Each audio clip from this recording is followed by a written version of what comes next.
Grog. Hey everyone, it's Peter Fickling again and the Sideshed podcast. I'm here with Keri and Matthew, and it's very exciting to be back. Week 2, episode 2. So Keri, how have you been? I've been great, thank you. Yeah, it was an interesting week for me. I went to a pub on Monday, which was Did the you? first time I've done that. One pub? It was one pub, yes. Slightly tangentially, I saw you tweet about your beauty regime. You said that you get up, you then just have a normal day, and then you go to bed again. So did your beauty regime stay intact all week? It was actually, I get up, try not to die, and then go to bed. But can you say faithfully that you achieved your beauty regime every day this week? Well, yeah, I'm not dead, am I? So I think I have. But you got up and went to bed every day this week? No, yes, I see what you're driving at, Peter. Silly me. I didn't go to bed that night, no. I had an all-nighter on the pub. I don't know about you, Matthew, but I am in complete awe of Keri's energy levels. I just do not have that in me. I was stunned. I mean, I wouldn't be able to do that now. I bet you would. Do you think? Yeah. Your tweet, by the way, it reminded me of one of my favourite quotes from the old actor A.E. Matthews, passed on, and they asked him what his daily routine was. This is when he was getting on a bit. And he said, I get up in the morning, I read the obituaries, and if I'm not in them, I go to work. That's good. Yeah, I knew. Well, you see, I knew I'd booked Tuesday off because I was well prepared, so I knew I could just go for it. Yeah, and you have been all, for anyone who might be wondering or worrying, Keri is, so we saw pictures. It was all very responsible. Lots of social distancing, except from the pints of Czech lager. Yeah. It was very exciting to sort of be sitting at a pub table with a pint. I am very jealous. It scratched an itch, and I won't be doing an all-nighter for another good few months. Actually, that's a point. How long is it since the one before? Oh, my previous all-nighter? A long time ago. Can't remember. Yeah, it's not a regular occurrence. Once every pandemic. Okay. Yeah. Yeah. So, Keri, you had a big week. Matthew and I had slightly quieter ones, but I think we were all buoyed up by some of the good news that poured in through the interwebs. It's just been really fantastic, honestly, and thank you to everybody for taking the time to actually write those tweets. I'm the one who sort of looks after Twitter the most, I think. And then we've also had emails and Facebook messages as well. So, yeah, thanks to everyone who has done that. Yeah, I was, when the pod went out on Sunday and then the tweets started coming in, I was really touched by it, actually. All the nice things that people were saying. Obviously, a lot of them were less familiar with me than they were with you two. So there were a couple of people that also kind of recognized or welcomed me into the fold. That meant a lot as well. But, they all meant a lot. And yeah, I went out for a little stroll around Porto on Sunday afternoon. It was the most love I've felt on a Sunday since Glastonbury '93, I think. I thought we'd do okay, but I'm really surprised at the numbers of people who've actually downloaded and listened to the first episode, as well as the comments that have come through. Less pleasant surprises were, I thought it was a blowjob, but I've been told by Keri and Matthew it wasn't. But I was convinced that Alice had tried to do Harrison that very particular favour, but apparently it was a kiss. I was really surprised by that, actually, by her doing that. I was not expecting it at all. No, and it had already been a painful episode in good and bad ways. Yeah, she was brilliantly acted, I thought Alice was. Such a good drunk. Yeah, she came across really well, didn't she, as a drunk, I thought. I think it's moving into new realms each time, though, isn't it? Like, this is a whole new turn up for the books, isn't it? She's now digressed twice and has tried to snog a policeman. Yeah, that's a caution at least, isn't it? I got slightly lost in whether she was fabricating a bit of the story about Chris having stormed out and gone to his mum's. Was that all dramatic? Because we didn't hear or see hear that, did we? We don't see anything on the Archers. I think she sort of said it by omission or by hinting it. I don't think she explicitly stated that he'd stormed out. Well, Harrison kind of put two and two together because she said he's gone and he's gone to his mother's and I bet she couldn't wait, you know. And all we'd heard just before was the baby handover between Alice and Susan. Sorry, everything sounds like a euphemism for oral sex now. Sorry. The baby handover. Yeah, I don't know. That's a new one. Sorry, I'm a horribly childish human being. No, Excellent. Alison, I don't want a baby handover. That's deeply inappropriate. Yeah. Sorry, yeah. So she said Was that Alan or Harrison, that voice, by the way? Oh, it does both. At Yeah. points today, when I was listening to that, I did think, is this Harrison or is it Alan? I literally was doing that. I've had Harrison-Alan confusion before until I couldn't figure out how on earth Harrison was going to bless the baby. We were saying about potentially. So Harrison's been led to believe that Alice has been walked out on by Chris. She's distraught. Yeah, I think that she's just gone off, got drunk, pulled up in the car, and Chris is probably at home or at his parents and completely oblivious to it. It was awful. It was so. I mean, I'm fairly hardened to the Archers by now. I think we all are to differing degrees, but that really hit me. I sort of Charlotte and the little one came into the room as soon as it finished, and I was just sort of sitting there looking a bit stunned, and it almost feels a bit embarrassing to be that kind of emotional because of the Archers. No, I had that when Jim broke down. Yeah. I was in there's twice this year I've been in the kitchen at the final episode, and it was Jim breaking down, and when Old Man Grundy went. Right. Just kind of that moment where you have to just take a step. Yeah, you know? the gym bit definitely was very powerful. Yeah.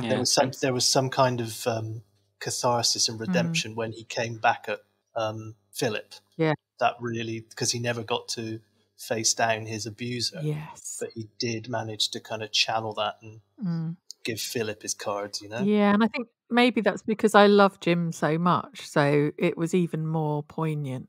We had that depth of emotion twice in one episode today, didn't we? Because we had obviously the moment with Alice and Harrison, which was awful, and then obviously Tony and Lee discussing high-tech trains, which really hit me in the heart. It was quite moving to hear two men so close.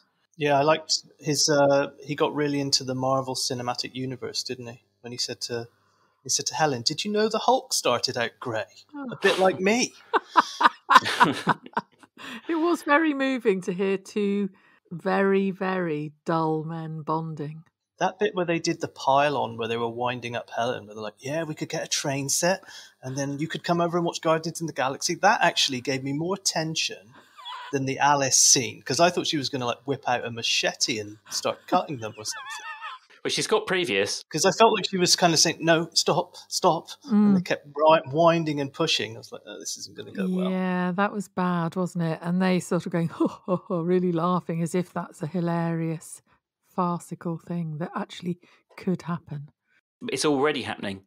That's the truth. They're threatening something. You know, they're threatening what they're already doing. They're already as bad as this kind of fictitious, hilarious jape. Do you know what? I blanked all of that. I didn't even pick up on any of it because I think I'd sort of gone into a little sort of hidey hole in my soul just to sort of get away from it. I was listening, but I was also just desperately screaming, "No, no, no! This And then this is awful." Helen sounding like a little child going, "Oh, you said you were going to watch me blow out my candles." Yeah, rather than hang out watching Dad paint his Frisians or paint his Anguses, whichever one it was. Yeah.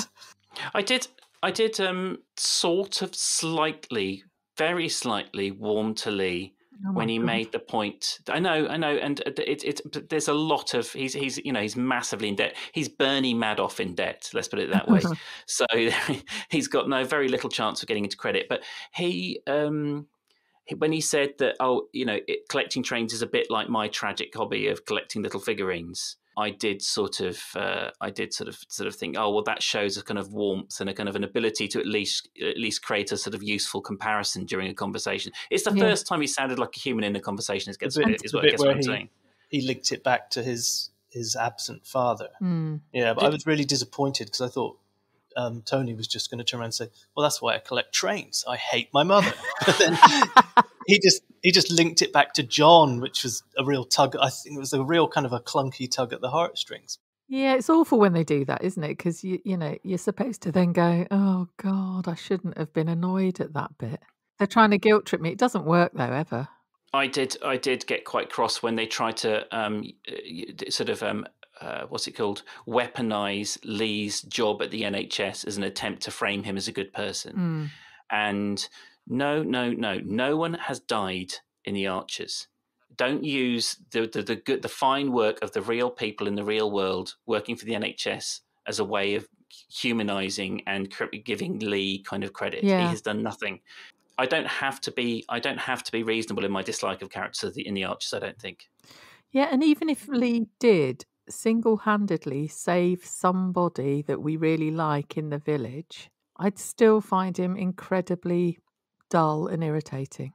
My lovely, lovely friend Andy, he we used to have an appalling nickname for him that his wife made us give up when they got married. And he more than any person I've ever met does good work. So he used to go around the world, and basically there would be rumors of some atrocity in another part of the world, and he would go to that place and he would document and count and sort of create evidence of the misery to bring it home so that governments could act on it and kind of like, you know, start to sort of fight some of these evils in the world. And yet in our flat of 3 people, he was bullied mercilessly. Because, you know, in the tedium of our sort of domestic life, it doesn't matter what you do out there in the world, does it? It's the kind of the cliche. It's the doctor who gets ignored by his children, no matter what he says. Yeah, I'm glad you said that, Peter. So it is possible to still dislike somebody. Oh well, you didn't dislike your mate, but you can still. As human beings, it's possible to be petty enough to overlook Lee's goodness and still dislike him, I guess. And it to be natural. I guess what I'm saying is it doesn't make us weird to dislike him as much as we do. And all of that was that some sort of leading us to a point where there's blissful familial bonding. Well, last week I went on a long and tedious rant about Jim and about how he had gone from being a one-dimensional character to a fully rounded one, and I think we're on that journey now with Lee.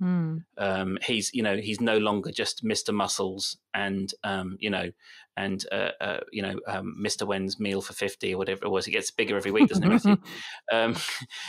He's now got to be turned into a fully fleshed out, 3-dimensional character. Which, I mean, I like the fact that the scriptwriters have set themselves that challenge. That's a big old lift. Yeah, I'm not sure I'm gonna fully buy into that, but I'm sure we'll have fun picking it apart and destroying it. Yes, we will. I can't imagine him and Helen ever speaking in any kind of different way that isn't annoying. What was that euphemism for a blowjob earlier on? A baby handover. Yeah, I can't imagine Helen and Lee ever participating in a baby handover. Oh no. Yeah, he's got no genitals, has he? Well, in my mind, I did a tweet about I'm convinced he's like Action Man in the trouser department. I think I find him so bland I can't give him any sort of sexual attractiveness in my own mind. I think they narrate sex, don't you? Oh no. Oh, what an awful thought. Yeah, and I think it would be, lights off, socks on, all the bad cliches. I think they put a special towel down so it doesn't spoil the bed and things like that. Well, I didn't think I could be more depressed about today's episode of The Archers, but somehow the 3 of us have managed it. Let's cheer ourselves up, shall we? Let's clear our minds a bit. Jazza and Tracey? Yes, let's go to a stately home, shall we? Let's go together to a stately home that's practically shut. Yeah, I thought that was quite romantic, him taking Tracey up Truman's Hall. Sorry, this is where I am now. Everything sounds like a filthy euphemism. Sorry. Peter. I'm sorry. Truman's Hall is a Tudor house dating back to 1640. We don't like to talk about women's age, but anyway. I like the way she asked, is this the kind of place you used to bring Jake? I know. Yeah. Can you imagine? What is that? Oh, it's a 1640 Tudor house. Oh, my old dad would call that bricks. I thought that was quite sweet, though. Yeah. It's sort of they're obviously trying to flesh out the relationship, and it showed that a softer side to Tracey, that she does have that kind of natural slight paranoia or also sensitivity, you know, about how they've got together. I mean, obviously she's on shaky ground. All the people who jumped onto Tracey's side, I was thinking she'd only just finished with Roman when she started knocking boots with. I've got to stop saying that phrase. It's when she got together with Jazza. So they've both, you know, been bed hopping a bit, haven't they? But I have to confess, I'd never heard the phrase knocking boots until you used it last week. And I saw at least one person on Twitter saying it was new to them as well. Yeah, you've just made it up, Peter. I'd never heard of it. No. I think it might be from living in America. Was this the first time we realised that Jim's Riley has plastic on the seats? Yeah, because Tracey laughed at the plastic covers, thinking that he'd put them on there because Jazza and Tracey were going to use the car, and Jazza said, "Oh, it's nothing personal. He just likes to protect the seats or something." He'd made Jazza kind of wash it about 20 times. I saw Ruby Wax went to go back and stay with her parents once, and her parents were all plasticked up in the house. Everything was covered. I mean, I think that for us, I mean, I'm not trying to claim poverty, but I don't think we ever had sofas or such when I was a kid that would have warranted plastic. But you know, that's a whole different thing. But you're going to edit in some violin music over that part. No. I am absolutely not. I mean, you can listen to my accent, Matthew. For God's sake. I mean, I'm not claiming. Yeah, but you can cultivate the accent. You were perhaps sitting on sort of old lemonade boxes or something. You had no furniture. What? So am I now? No, I'm happy to play the role, but am I now a kind of arriviste who sort of actually sort of was dragged up rather than grew up? Yeah. And I've reinvented myself as this kind of fop. Fop. Yeah, you took the word out of my mouth. Yeah, is that who I am? Because I'm happy to be that person. That's who you are. That comes very naturally. Okay, all right, fair enough. But it is a bit weird, though, isn't it? I get it a bit more about the Riley because it's an ancient vehicle and you're taking pride of it. But to actually buy a sofa and chairs that are something you will use a lot in your living room, and that's their purpose, and you've bought. It's why the idea would you have that you're saving plastic on there? Yeah, you're saving it for what? Is there going to be one day a year where you whip the plastic off? Yeah. And then immediately afterwards, the plastic goes back on. While we're having this conversation, I've just realised that my computer table in the spare room from IKEA still has the plastic on, and I've had it about a year, so maybe I'm just as bad. You are, yeah. Yeah, sorry. One thing I noticed about Tracey, another reason to love her, she's got a normal ringtone on her phone. Yes.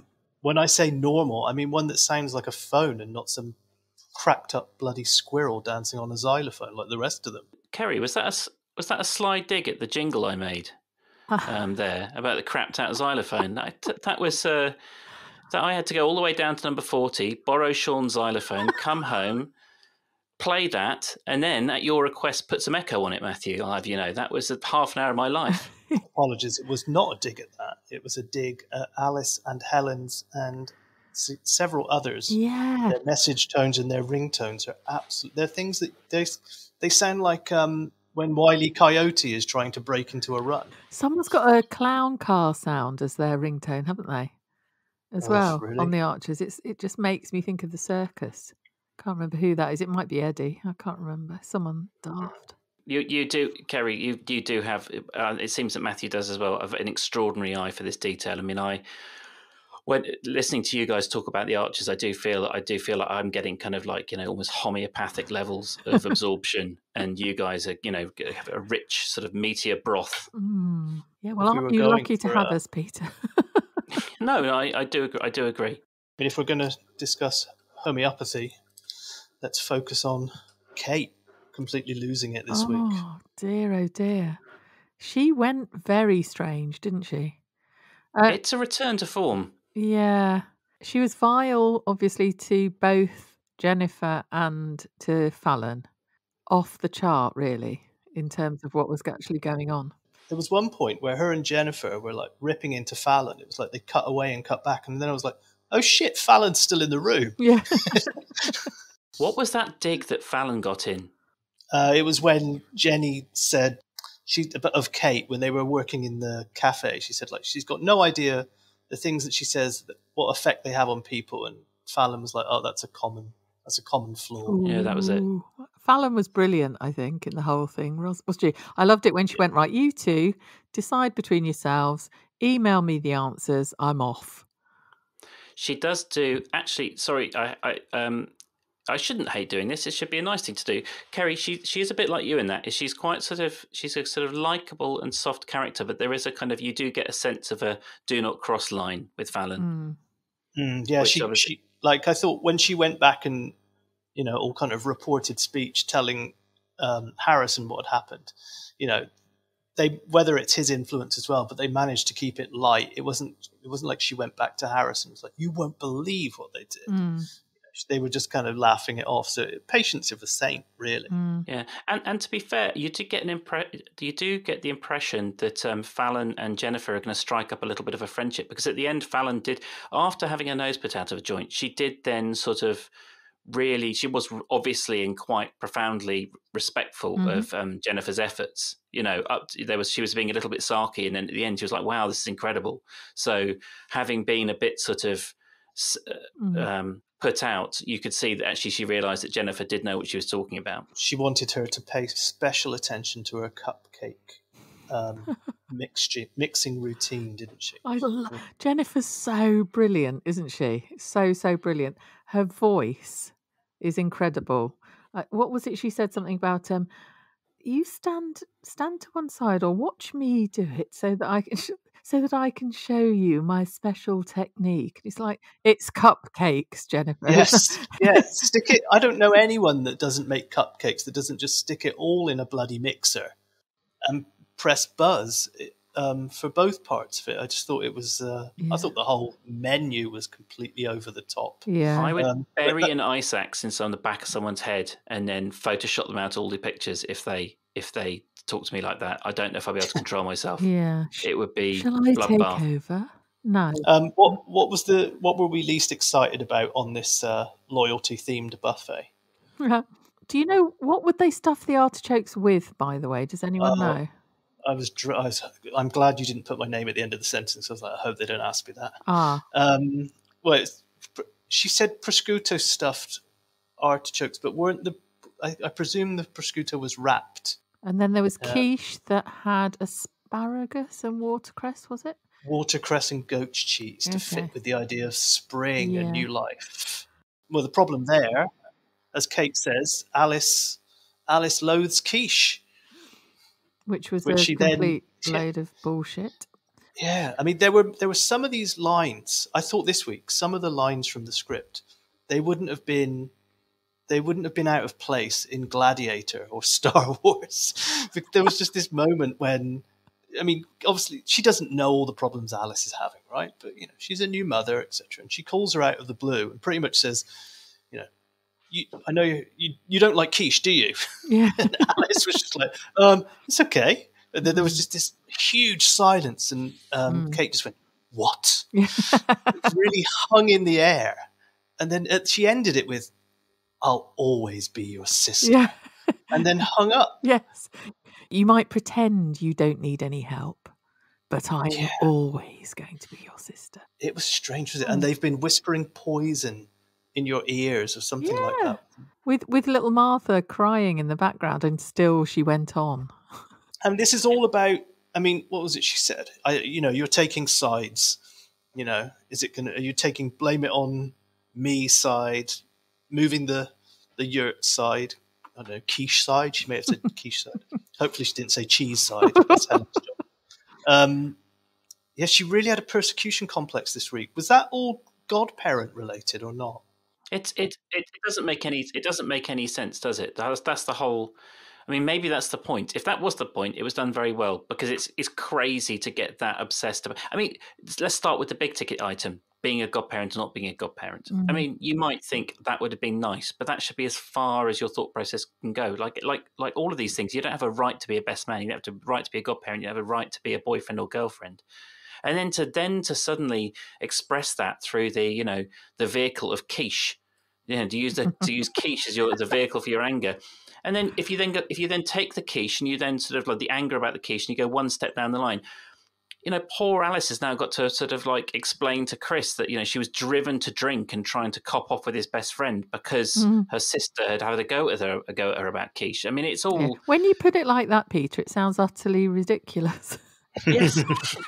but that's the only possibility is that they have suddenly realised that they've made Kate sound way too sympathetic and too reasonable over the last year and a half, and they've had to do a massive corrective, and they've only had one episode to do it because they did it.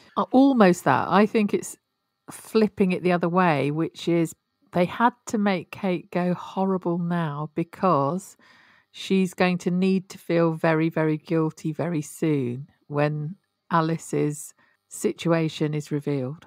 But what, they have a tearful reconciliation where Kate says sort of like, I knew you never liked Quiche, but I just had to, I just could, I mean, how's it going to work? Anyway, sorry. This is where we end up.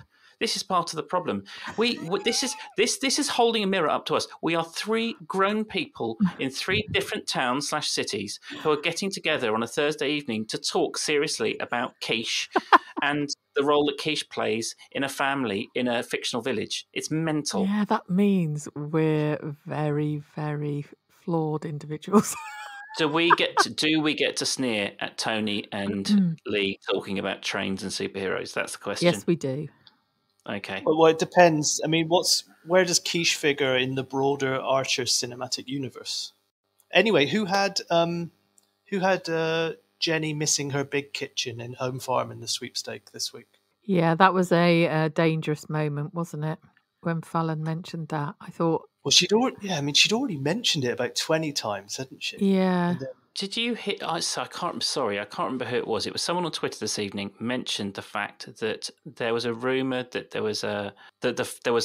had the whole plot ready to go for the Gill family in Jenny's big kitchen, and I want to say it was a Bangladeshi or Indian family who were going to move in. No, that was all just whether they were Bangladeshi or Punjabi or whatever was speculative Twitter stuff. Oh, so that was built on that was just shite. Well, basically. Yeah, that's what we were trying to guess because of Gill and how it was spelt, and people were saying, well, there is a spelling that is, I don't know, Gill or something which means it could be they're an Asian family and stuff. It still could be true. I don't know. That's what we were saying. You were referring to the fact that maybe they put them on hold because of the pandemic. Yeah. Sorry if I wasn't clear. Yeah, that was what I got this evening because I had to catch up. I didn't know any of this. I just thought that they, for whatever reason, had the house and had the house occupied but unmentioned. The occupants were unmentioned for all this time, and I didn't realise that perhaps that was one of the plots that had to bite the dust. But Jenny's big kitchen is obviously it's obviously coming back, as you were saying, Matthew. Yeah, I mean, it was. She mentioned it several times. It was the basis of her and Kate's argument, wasn't it? It all kicked off there when she said, "I'm not the one that poisoned the am." And then when she was with Fallon, and I was just thinking, please don't mention the kitchen. Then she said, she'd already said, if I had my old kitchen, and then Fallon comes out with, "You must miss your kitchen at Home Farm." I was like, but she said it restored her joy of baking. But it just. It's all consuming, isn't it? I think like she could be on a plane that was going down because the pilot had a diabetic coma, and she'd get into the cockpit and she'd be like, "This cockpit isn't as big as my kitchen at Home Farm." And she's actually offered, hasn't she, to rustle up some baked items in the cafe. And Fallon sort of had a real short circuit at that moment, didn't she? She was like, maybe, bye. I think there's going to be a burgeoning friendship there. I don't know why. I too tend to build a lot out of some very small bits of evidence, but I really felt that Fallon's recognition of Jenny's skills with the Z was meaningful. And Jennifer's explanation about why Kate had gone quite so crazy, to do with the fact that she had expected to be a godparent, and Fallon took that graciously. It's like, oh, right, okay, that explains it. I mean, it doesn't really. It didn't really. I mean, I thought it was quite strange that she said that because it didn't. She completely glossed over, and that was why I was a dick as well to you. because I felt that they were both being quite hard on Fallon. Mm. I don't know. Maybe that was my perception of it, but I thought they were both. I mean, I think at least Jennifer was being condescending to her. Yeah. Jenny. So I mean, when you're working for someone and they, in a freelance way, so it's your business, and that person is sort of talks to you. You're the hired help. They're paying for a service, and they talk to you in that way. And whilst it's not comfortable, it does create a kind of like an honesty of communication. You know where you are, they know where they are, and you might not like it, but you know what you're doing. Whereas Kate's the sort of person who, no matter what the situation is, has to pretend to be your friend and to be cool with it. So from Fallon's point of view, even though Jenny's being a complete, idiot, or at least it is, we're talking because I'm paying you money, and so you have to suck up a certain amount of this behaviour. I'm not justifying Jenny's behaviour, but I'm just saying there is a sort of slightly old-fashioned upstairs downstairs attitude that makes it not acceptable, but sort of explainable. Yeah, her comment about the lowering of standards, I thought was appalling. Yeah, I thought that was a bit rough. That's what broke Fallon initially, wasn't it? She just kind of said, "Send me an email." Yeah. And went out the door. And also, poor Susan, when Susan was saying, "Oh, I've got a lovely christening gown made of pink satin," which sounded awful. And they're using Xander's, which is green silk, instead. And then she was like, from his. Yeah, I can help with the food. It's like, oh, no, the catering's already been sorted. She's been really edged out by the green silk brigade, hasn't she? That's an ongoing snobbery that I don't like about the Archers, and I'm hoping that Emma will be one of the people who kind of like undoes that. They do basically. If you're poor, you don't have good taste, and if you're rich, you do have good taste.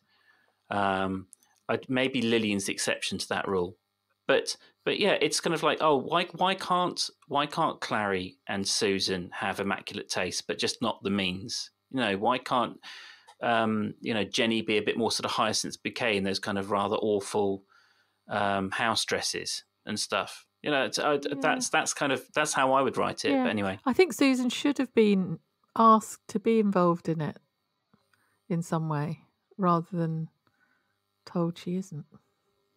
What was she doing? What on earth was that whole storyline with her trying to? Was it Jim said to her, "Your groans of frustration are echoing around the shop"? She was fiddling with her lollipop box. I couldn't figure out what the hell she was doing. Oh yeah, that was when she was saying to Jim about my Neil. Since my Neil's gone, there's no one sort of championing his ideas or something, wasn't it? I don't know why she was fiddling his with legacy. That box. Yeah, he needs a legacy. And then there was some weird thing about, I know, Neil Carter's best neighbour competition or something.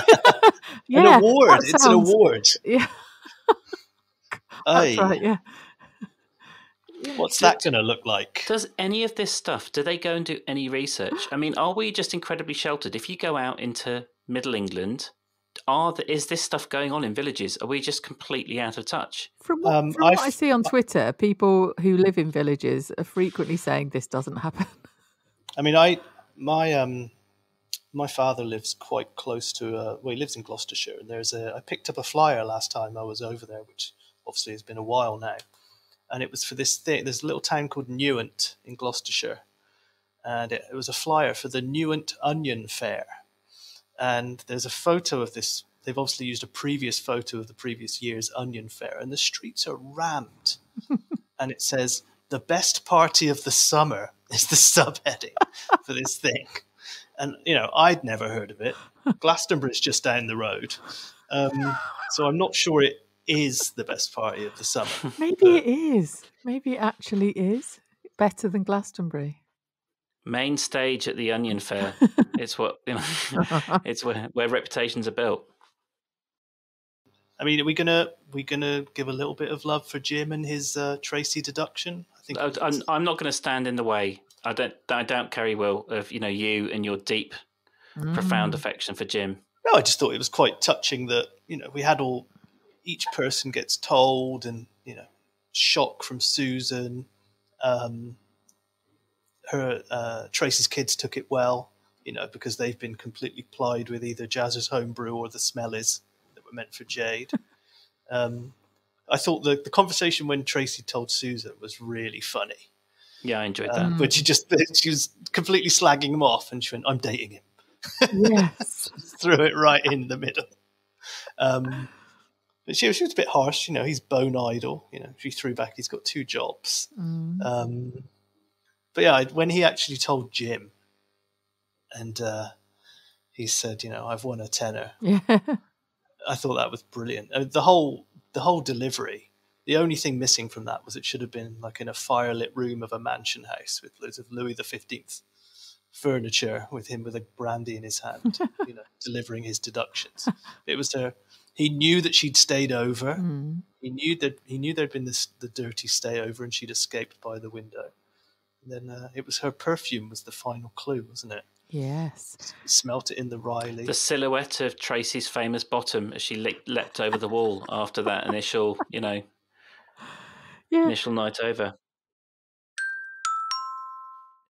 Can you do an authentic Sicilian Godfather accent as well as Harrison?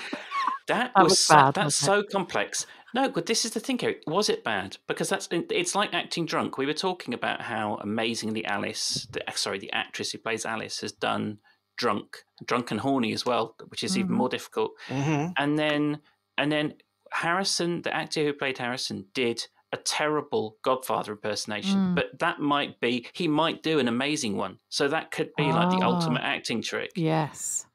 Because, a normal bloke might do a terrible Godfather impersonation. Exactly. Yes. Yeah. I mean, he's a local copper. He's not there to do impressions, I guess. Yeah, I did have to jab a fork into my leg to try and sort of distract myself from the absolute agony of hearing it, but that's that's a separate thing. The only other backstory I could think of is that the whole reason he's in Ambridge is because originally he was in some kind of line of duty, deep undercover vice sting squad.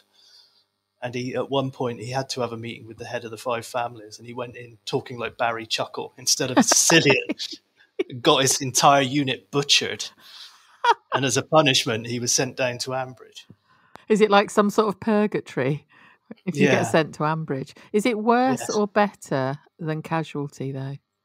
Don't know. I mean, Casualty is a Bristol mainstay. No, but Casualty as an actor, isn't Casualty the thing that you do unless you're one of these weird sort of like Charlie, the character who played Charlie or whatever. Yeah. But isn't it basically what the thing that everyone's been on as they gradually sort of try and get themselves on the, you know, their equity card and get themselves on the ladder. Whereas the Archers is like, you look at you know, you either it can be your only acting gig and you do it for years and years and you have a proper job on the side, or it can be, you know, like probably a nice little earner to keep you going. You know, like you can go off, you can do your theatre, you can take your career seriously. You probably don't have to accept some roles that you would otherwise feel sort of like, you know, obliged to because of your bank balance. It's probably a fantastic gig to get. I mean, it was filmed kind of not far from where I lived in Bristol, and you're forever seeing you go into the restaurants around Bristol and there's quite often a signed photo of Charlie hanging on the wall. Something really weird happened when I was living in Dublin. I was a tendency of mine to go into charity shops and buy really terrible looking vinyl, and I bought this album called Elaine and Derek, which had 2 young kids on the cover. And it was this kind of Helen Shapiro style, 2 children singing songs. But I decided after about a year of having it, it turned out the little ginger kid on the album cover was Charlie. What, so he's Derek? He's Derek. If you put Derek and Elaine into Google, their album cover is the first thing that will come up. I'm going to do it right now. Excellent. Oh, yes, it is. Look, there he is. Who's Elaine then? Do you think? What's happened to her? I think she ended up playing Helen Archer, didn't she? She's Peggy. Peggy, yeah. There's a review. Let's see. There's just one review. It's a 5-star review. It's Matthew. He's the only person who owns this thing. That's the point. Just a strange little thing that just popped into my head. It's torturous as far as I remember. How did we feel? I mean, all right, Mm. we've ripped into his Godfather accent. What did we think of the whole the broody conversation? Someone was saying that maybe that their godparenting duties were going to be more serious than most people expect them to be. For most people, being a godparent is something. It's like it's present, giving and occasional bits of advice, isn't it? But someone was hinting that maybe for Fallon and Harrison, they might actually have to step in and do it. I'm a godmother and I've never done anything to do with the child. No, you got told off for that the I other day, did. I didn't you? got told off on Twitter when I revealed that. This was a few years ago. Is this because you tried a godmother accent and they never wanted to see you again? Well, no. The thing is, I'm godmother to my niece. So I have the niece-auntie relationship anyway. So what more am I meant to be doing here? Well, that was one of daft. the reasons. That was one of the reasons why they blew the whole Emma thing out of the water, wasn't she? Well, she'll be busy being the aunt. She doesn't have to be godmother as well. Yeah, I mean, it was nice of my brother to ask me, but I don't actually understand what I'm supposed to be doing. Am I meant to then be some sort of guardian? I'm not sure. I think I think you need paperwork signed. I mean, I do not. I'm not going to pretend to know, but I don't. I mean, you'd think it would be more common knowledge, wouldn't you? So we've it wasn't a blowjob. Yep. Kate's mental. I'm almost certainly wrong about Jennifer's burgeoning friendship with Fallon, and Jim is still the nicest man in the known universe. In case Tracey has a normal ringtone. Yeah. I'm so pathetic. I'm so sorry. Peter. But I know once I'm in that mood, I can't. I can't help it. But is there any?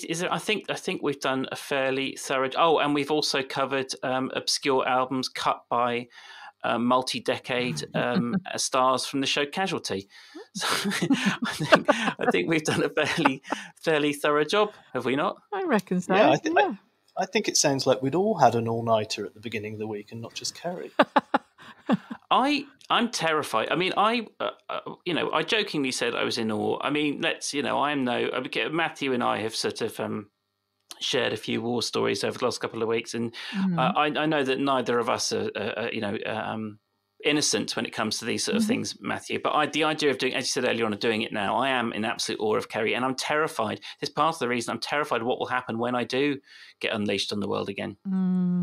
Don't worry, Peter. I'm older than you as well, and I can still know manage this it. is part of Mind it. you, yeah, I don't really get hangovers and things. I'm a bit nails in that regard. Yeah, because I used to be. I mean, obviously you're I think 9 years older than me. I used to be that person who said I don't get hangovers, and then I very much do now. I think Matthew's in the same boat, aren't you, Matthew? Yeah, mine now are quite terrifying if they're bad. But that's very rare. But when if I was to have a night out like Keri did, I would probably feel rough as guts. Yeah, I stayed up all night, and then I went to bed at 1 in the afternoon for 2 hours, and then I got up. I had 2 fried eggs on toast and loads of orange juice, and then a bit later I made a big roast dinner for the household.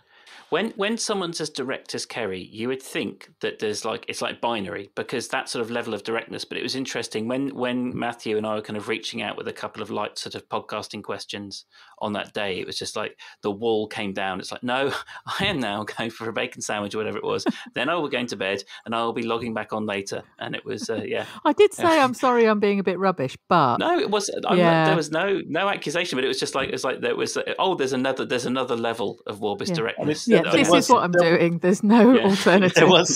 There was a message from Peter as early as kind of late afternoon Tuesday where he said, Matthew, do you think it's just me and you doing the podcast? No, I had a sneaky suspicion that that nothing could take Keri down. That even Keri can't take Keri down. That was my suspicion. Yeah, correct. Mightily impressed. Oh, well. So Keri's all-nighters, obviously, a lot of that goes to the tax man, via the booze isn't for free. We have some small costs as well when it comes to doing the podcast. Very minimal, nothing too difficult to deal with, but it does bring up the tricky question of ads. Do we have ads? Do we not have ads? So I think I am going to click the ad button next week But I would like to hear from people about what they think is appropriate. Because I think when I listen to a podcast, and I do listen to lots of podcasts, the odd advert, I think, fair enough. That's sort of, that's part of the unspoken pact you make as a listener. You're getting something for free, and in return, you have to hit the 30-second button twice or whatever it is, or just listen to the ad. So I think I'm going to click that. But if people could give me a steer on that, and all of us a steer, but ultimately it'll be me clicking the buttons. And then also, what do people think about Patreon? Is that something that people think is just a nice thing to do, and it's like tipping when you go to a bar or a restaurant, or is it, again, does there need to be an extra more, anyway? So if people give some feedback about that, it'd be great. And then we said a big thank you at the beginning for all of the lovely messages we've had. I don't think we were having a chat the last week. We are going to try and make it a bit more sort of back and forth, and sort of try and bring in some of the comments from the people who've written in when it's appropriate. But I don't think we're going to end up sort of doing a whole kind of letters section. But that said, please, if there's anything that chimes with you, anything, no matter how trivial, that you want to get in touch about, if it's stupid enough, it'll make it in. I think that's the criteria. Is that fair, guys? Yeah. Definitely. Yeah, absolutely. Yeah, because we read everything that is sent, and we do take it on board, don't we? Whatever is written in, the tweets and the emails and so on. So please do keep those coming. But yeah, as Peter said, I don't think necessarily we're going to sort of be reading each one of them out or anything like that. No, I think we're operating under the assumption that it's going to go well, and therefore that we want to be consistent. So, and what I've been doing is all of the emails that come in, I have been writing notes down for everything that's sent in, so that if something relevant comes up in the show, there will be an opportunity to sort of call it out. There's certainly been some emails about plot predictions, these kind of things. I think all of those will have their time and their place on the show, and we'll reference the people when we do that. But this week, let's face it, was one giant curveball. Who could have seen any of this stuff coming?